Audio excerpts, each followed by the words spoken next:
Маленькая история из Таджикистана, которая может создать впечатление о всем режиме в нашей стране. Досмотрите это видео до конца, и вы узнаете, какая история буквально взбудоражила людей во всем мире. Подписывайтесь на наши обновления и точно будете в курсе всего самого актуального. Известный футбольный канал в Instagram сообщил, что Амиджон Алиахмадов, бывший игрок футбольной команды Равшан Куляб, признанный лучшим молодым футболистом 2021 года на чемпионате Таджикистана, сейчас находится в трудовой миграции в России. По сведениям канала, Аминджон продает шаурму в городе Киржач.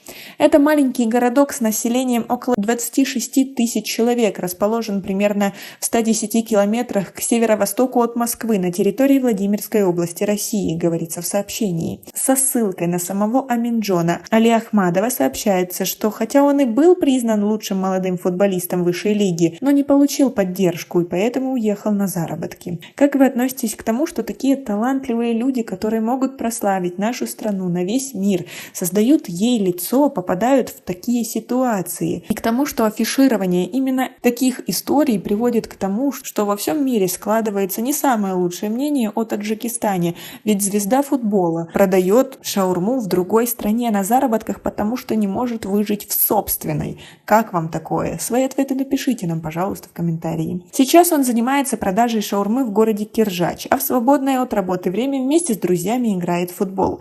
Представители клуба «Ротор» из Киржача, увидев одну из его игр, пригласили его к себе. Уже в первой контрольной игре Аминджон забил 4 гола и сделал 2 передачи, сообщает этот канал. Сам Аминджон говорит, что, может быть, подпишет контракт с этим клубом. Ротор из Киржача выступает в первенстве Владимирской области. Выезд на заработки в Россию давно стал обыденным явлением в таджикском спорте.